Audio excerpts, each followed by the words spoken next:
अस्सलाम वालेकुम जी। तो आपने रात को मैच देखा होगा। लेजेंड के आजकल चर्चे चल रहे हैं, लेजेंड प्लेयर अभी टॉप पे हैं। अभी आईसीसी का इवेंट को कोई मैच वगैरह कोई नहीं देख रहा है। अभी सब की नज़रें लेजेंड क्रिकेट पे हैं, जो कि रात को पाकिस्तान ने वेस्ट इंडीज़ को इबरतनाक शिकस्त दी है। वेस्ट इंडीज़ की टीम बेबस नज़र आई पाकिस्तान टीम लेजेंड के आगे।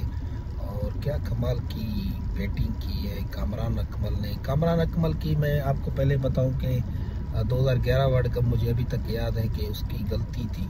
उसकी एक नहीं 2-3 गलतियां थी। शोएब अख्तर के बॉलिंग में उस विकेट ड्रॉप किए, उसकी वजह से रॉस टेलर ने जो ने 100 स्कोर किया था और पाकिस्तान को सेमीफाइनल में शिकस्त मिली और पाकिस्तान टीम से आउट हो गया वर्ल्ड कप से। अगर वो कैच अगर करते तो शायद पाकिस्तान विन करता फाइनल, क्योंकि पाकिस्तान तगड़ी टीम थी। कुछ गलतियां हैं जिसकी वजह से टीम हारती है। Congratulation Pakistan legend, best of luck.